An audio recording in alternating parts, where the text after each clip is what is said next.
Hi everyone, അസ്സലാമു അലൈക്കും. Welcome back to simply you can. അപ്പോൾ ഇന്ന് ഞാൻ പ്ലാസ്റ്റിക് കവർ ഉപയോഗിച്ചിട്ടുള്ള ഒരു ക്രാഫ്റ്റാണ് ചെയ്യാൻ പോകുന്നത്. അപ്പോൾ അതിന് മുന്നേ നിങ്ങളുടെ ചാനൽ ആദ്യമായിട്ട് കാണുന്നവരാണെങ്കിൽ പ്ലീസ് ഒന്ന് സബ്സ്ക്രൈബ് ചെയ്തും കൂടെ സപ്പോർട്ട് ചെയ്യണേ. അപ്പോൾ ഇന്ന് ഫ്ലവർ ഉണ്ടാക്കാൻ വേണ്ടിയിട്ട് ഞാൻ എടുത്തിട്ടുള്ള കവർ സാധാരണ കവറിനെ അപേക്ഷിച്ച് കുറച്ചുകൂടെ കട്ടിയുള്ള കവറാണ് കേട്ടോ. നമ്മൾ ടെക്സ്റ്റൈൽസിൽ നിന്നൊക്കെ കിട്ടുന്ന പോലത്തെ കവർ ഉണ്ടല്ലോ, അതുപോലത്തെ കുറച്ചുകൂടെ കട്ടിയുള്ള കവറാണ്. ഇനിയിപ്പോൾ നിങ്ങളുടെ അടുത്ത് ഇതുപോലത്തെ കവർ ഇല്ലെങ്കിൽ നോർമൽ ആയിട്ടുള്ള 2 കവർ വെച്ചിട്ട് അയൺ ചെയ്ത് കൊടുത്താൽ മതി. അപ്പോഴും നമുക്ക് ഇതുപോലത്തെ കട്ടിയുള്ള കവർ കിട്ടും.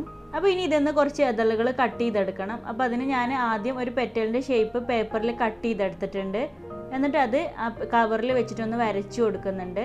അപ്പോൾ ഞാനിവിടെ എല്ലാ ഇതളുകളും ഒരുമിച്ചാണ് കട്ട് ചെയ്തെടുക്കുന്നത് കേട്ടോ. അപ്പോൾ അതിന് വേണ്ടിയിട്ട് ഞാൻ ആ കവർ 2-3 പീസായിട്ട് മടക്കി കൊടുത്തിട്ടുണ്ട്.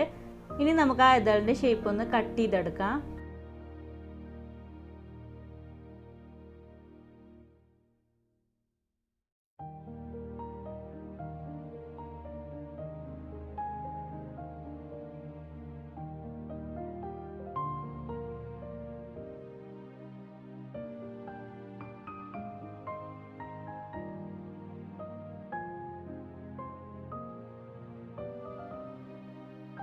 അപ്പോൾ ഇതാ പെറ്റൽസൊക്കെ കട്ട് ചെയ്തെടുത്തിട്ടുണ്ട്. ഇനി ഓരോ പെറ്റലും അതിൻ്റെ 2 സൈഡും കൈ വെച്ചിട്ട് ഇതുപോലെ ഒന്ന് വലിച്ചു കൊടുക്കണം. അതുപോലെ നടുഭാഗവും ഒന്ന് വലിച്ചു കൊടുക്കുക കേട്ടോ.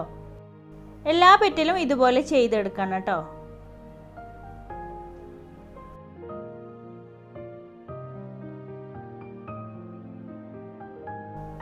ഈ പെറ്റൽ ഉണ്ടാക്കിയ പോലെ തന്നെ കുറച്ച് വലിയ സൈസിലുള്ള പെറ്റലും കൂടെ ഞാൻ ഉണ്ടാക്കിയിട്ടുണ്ട്. 8 പെറ്റലാണ് കേട്ടോ ഉണ്ടാക്കിയിട്ടുള്ളത്, വലിയ സൈസ്. പിന്നെ ഇതുപോലൊരു പ്ലാസ്റ്റിക് കവറാണ് എടുത്തിട്ടുള്ളത്. എന്നിട്ട് ഒരു 2-3 തവണ അത് ഇതുപോലെ മടക്കിയിട്ട് അതിലൊരു ഹാഫ് പെറ്റലിൻ്റെ ഷേപ്പ് കട്ട് ചെയ്ത് കൊടുക്കുകയാണ് ചെയ്യുന്നത്.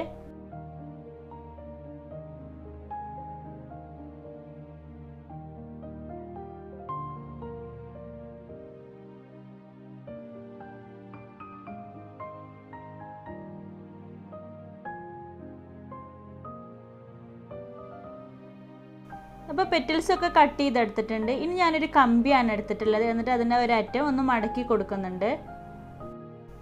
പിന്നെ നമ്മൾ ഒരുമിച്ച് കട്ട് ചെയ്തിട്ടുള്ള ആ പെറ്റൽസിൽ നിന്ന് 2 പെറ്റൽ ഞാൻ കട്ട് ചെയ്തെടുത്തിട്ടുണ്ട് കേട്ടോ, ഫസ്റ്റിൽ വെച്ച് കൊടുക്കാൻ വേണ്ടിയിട്ട്.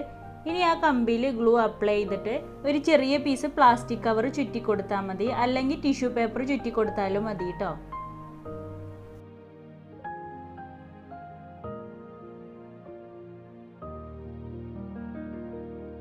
അപ്പോൾ ആ പ്ലാസ്റ്റിക് പീസ് അങ്ങനെ ചുറ്റി കൊടുത്തിട്ടുണ്ട്. അപ്പോൾ നിങ്ങൾക്ക് ഇവിടെ ഗ്ലൂ ഉപയോഗിക്കുന്നതിന് പകരമായിട്ട് നൂല് ഉപയോഗിച്ചിട്ട് കെട്ടിക്കൊടുത്താലും മതി. ഇനി ഓരോ പെറ്റലായിട്ട് അതിലൊന്ന് ഒട്ടിച്ചു കൊടുക്കുന്നുണ്ട്. അപ്പോൾ ആദ്യം ചെറിയ 2 പെറ്റലാണ് ഒട്ടിച്ചു കൊടുക്കുന്നത്.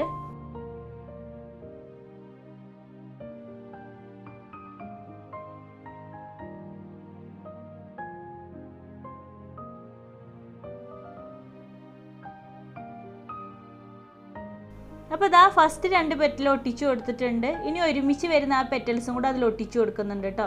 അതിനുശേഷം അതിൻ്റെ ബാക്കിയുള്ള പെറ്റൽസും കൂടെ ഇതുപോലെ തന്നെ ഒട്ടിച്ചു കൊടുക്കാം. അപ്പോൾ നമ്മുടെ ചാനലിൽ പ്ലാസ്റ്റിക് കവർ ഉപയോഗിച്ചിട്ട് ഒരുപാട് ക്രാഫ്റ്റുകൾ ചെയ്തിട്ടുണ്ട് കേട്ടോ.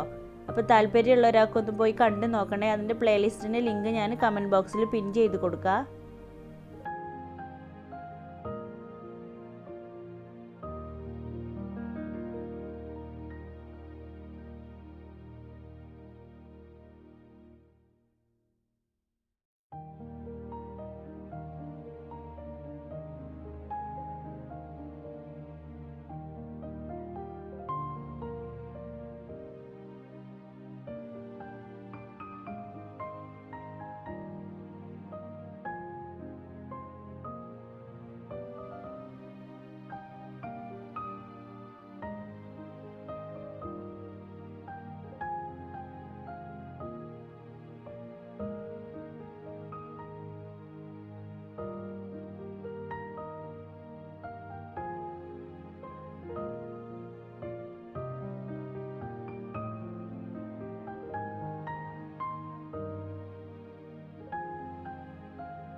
അപ്പോൾ ഇതാ പെറ്റൽസൊക്കെ ഒട്ടിച്ചു കൊടുത്തിട്ടുണ്ട്. ഇനി അതിൻ്റെ സ്റ്റിക്കിൽ ഗ്രീൻ ടേപ്പും കൂടെ ഒന്ന് ചുറ്റി കൊടുക്കുന്നുണ്ട്.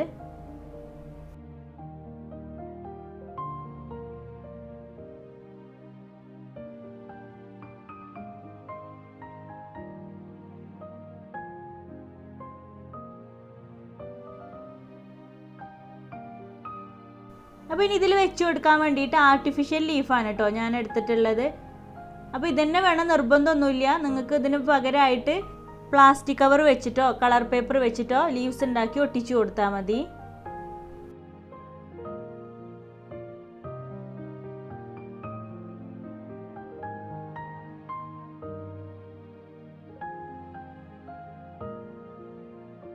അപ്പോൾ ഇതുപോലെ തന്നെ കുറച്ചുകൂടെ വലിയൊരു ഫ്ലവർ ഞാൻ ഉണ്ടാക്കി വെച്ചിട്ടുണ്ട്. അപ്പോൾ നല്ല അടിപൊളിയായിട്ടുള്ള ഫ്ലവേഴ്സാണ് കേട്ടോ. നമ്മൾ ഷോപ്പിൽ നിന്ന് വാങ്ങിക്കുന്ന ആർട്ടിഫിഷ്യൽ ഫ്ലവേഴ്സ് ഉണ്ടല്ലോ അതുപോലെ തന്നെ കിട്ടിയിട്ടുണ്ട്. അപ്പോൾ എല്ലാവരും ഒന്ന് ട്രൈ ചെയ്ത് നോക്കുക. പിന്നെ ഞാൻ ആ ഫ്ലവറിൽ പെയിൻറ്റിങ് ബ്രഷ് വെച്ചിട്ട് റെഡ് അക്രിലിക് പെയിൻറ്റ് കൊണ്ട് പെറ്റൽസിലൊക്കെ ഒന്നിങ്ങനെ ടച്ച് ചെയ്ത് കൊടുത്തിട്ടുണ്ടായിരുന്നു കേട്ടോ. അപ്പോഴും നല്ല ഭംഗിയുണ്ട്. അപ്പോൾ നിങ്ങൾക്ക് ഇതിൽ ഏതാ ഇഷ്ടമായത് നിങ്ങളൊന്ന് കമൻറ്റ് ചെയ്യണേ. അപ്പോൾ നിങ്ങൾക്ക് ഈ വീഡിയോ ഇഷ്ടമായിട്ടുണ്ടെങ്കിൽ നിങ്ങൾ അതിനെക്കുറിച്ചിട്ടുള്ള അഭിപ്രായങ്ങളൊക്കെ ഒന്ന് കമൻറ്റ് ചെയ്യണേ. അതുപോലെ ഫ്രണ്ട്സുകൾക്കൊക്കെ ഒന്ന് ഷെയർ ചെയ്ത് കൊടുക്കുക. സബ്സ്ക്രൈബ് ചെയ്യാത്ത ആരെങ്കിലും ഉണ്ടെങ്കിൽ ഒന്ന് സബ്സ്ക്രൈബ് ചെയ്തും കൂടെ സപ്പോർട്ട് ചെയ്യണേ. നെക്സ്റ്റ് വീഡിയോയിൽ ഒരു അടിപൊളി ക്രാഫ്റ്റുമായിട്ട് വരാം. താങ്ക്